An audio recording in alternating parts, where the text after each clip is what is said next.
At the local public pool, Manager McGrady is putting up signs to let the public know that the pool will be closed for the holiday weekend.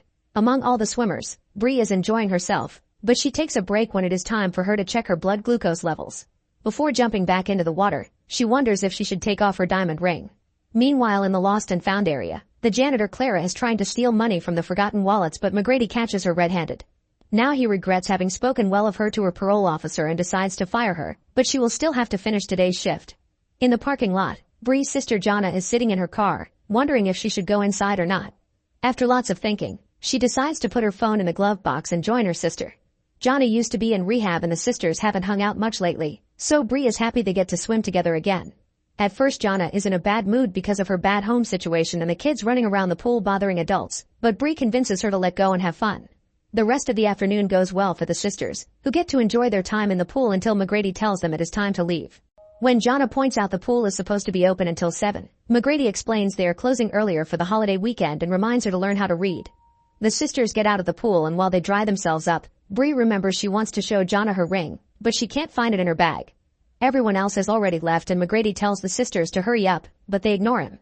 Jonna checks the pool and notices that the ring is stuck in the metal grill, so Bree dives in to get it. She pulls as hard as she can yet she can't take it out, so Jonna also jumps in to help her. At that moment McGrady takes one last look at the pool area and sees nobody around, so he starts closing up. The girls are still struggling with the ring and Yona's hair gets stuck in the process, causing the sisters to concentrate on untangling it and not notice the fiberglass lead slowly covering the pool. By the time they swim up it is too late, so now they are trapped. Panicking, the sisters yell for help as they hit the pool cover, but unfortunately McGrady has already left. After arguing over what to do, Jonna starts feeling a bit nauseous and freaks out when she reaches the conclusion that McGrady left them here on purpose.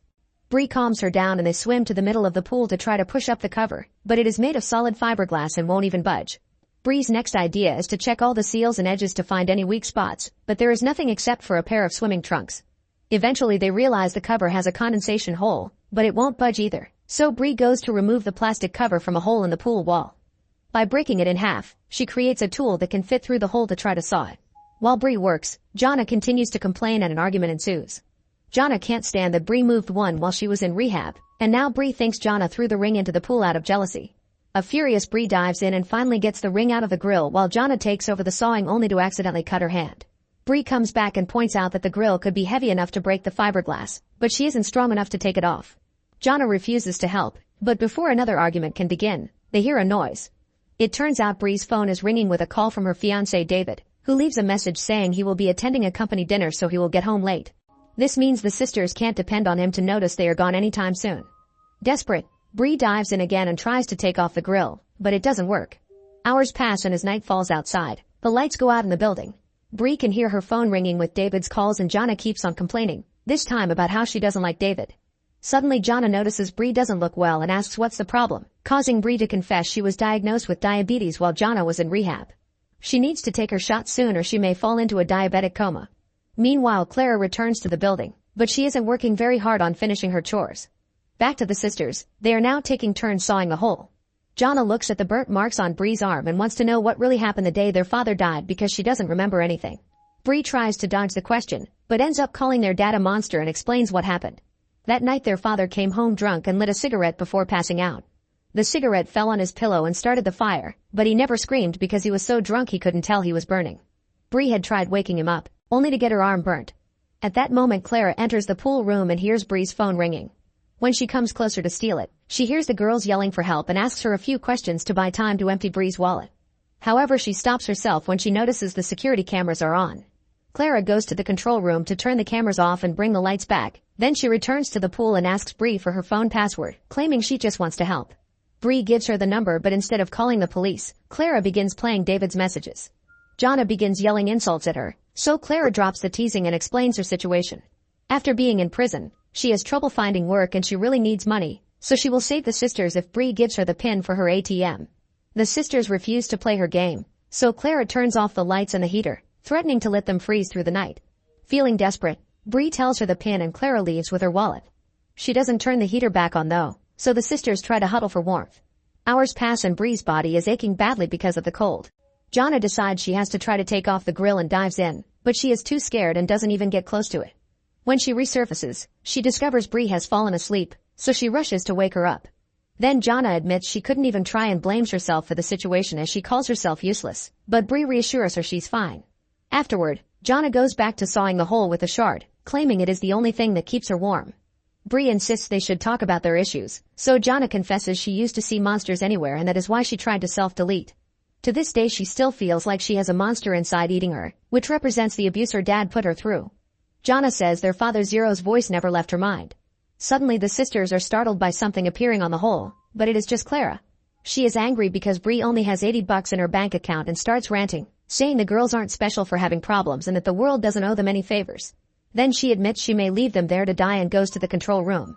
Opting for desperate measures, Jana sharpens the plastic shard against the pool wall before pretending she is having a breakdown.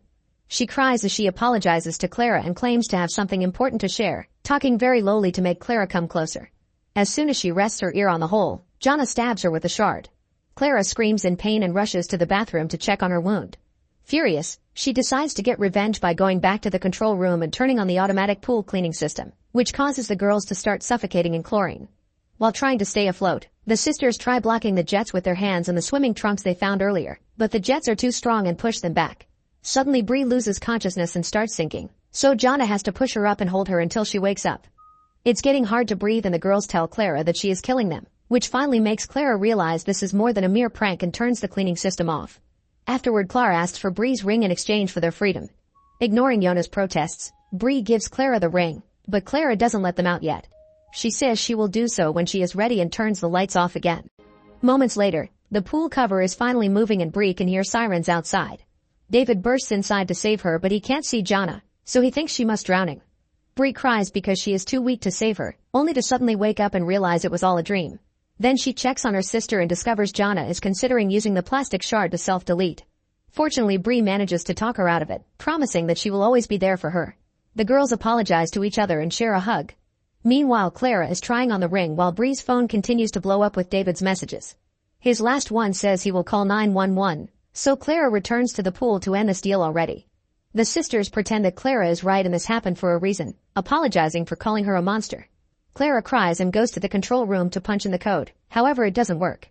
After freaking out, she tells the sisters the bad news but refuses to call the police because she is afraid of going back to prison, explaining that it almost killed her the first time. Giving up, Clara leaves Bree's things on the benches and leaves.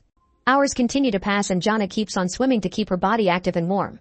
However, Bree is growing very weak and when Jana comes to check on her, Bree feels so dizzy that she makes a confession. She always knew what their father did to Jana and was disgusted by it, so she wanted to do something. The night of the fire their dad had actually been awake and tried to move, but Bree held him down so he would burn to death and the girls would finally be free from his monstrous ways. Touched by the gesture, Jana decides she must try harder for her sister, so she leaves her resting on the buoys and dives into work on the grill again. She has to resurface to breathe, but after a few failed tries, Jana gets an idea. She takes the swimming trucks from earlier and wraps them around the grill's bars, which allows her to pull properly and without hurting her hands. The grill slowly starts to budge and after lots of pulling, Jana finally takes it off and triumphantly takes it to the surface, only to discover Bree is unconscious. Jana rushes to give her sister mouth-to-mouth and thankfully manages to wake her up. Afterward Jana uses the grill to hit the fiberglass cover on the whole area and it soon starts cracking until it finally breaks. The resulting space isn't very big though, so Jana gets hurt when she inserts her arm to break the pieces and create a bigger hole. Next Jana has to drag Bree out because she is unconscious again, and once they are finally out of the pool, she rushes to Bree's bag to get her medicine. She injects it into Bree's leg and after a few scary seconds of nothing happening, Bree wakes up for good. At that moment Clara returns and points a gun at them because she is afraid the sisters will tell the police about her. Jana shares some heartful words about Bree being the only thing she has in this world, and this is enough to make Clara lower the gun and hand them back the ring. Then Jana uses Bree's phone to call the police and tells Clara to leave before they arrive. Moments later, Bree wakes up on a stretcher. After the paramedics check on her, Jana shows her that she's recovered the ring, saying they've finally killed the monster. Make sure to subscribe and turn on notifications so you can watch more videos like this. Thanks for watching.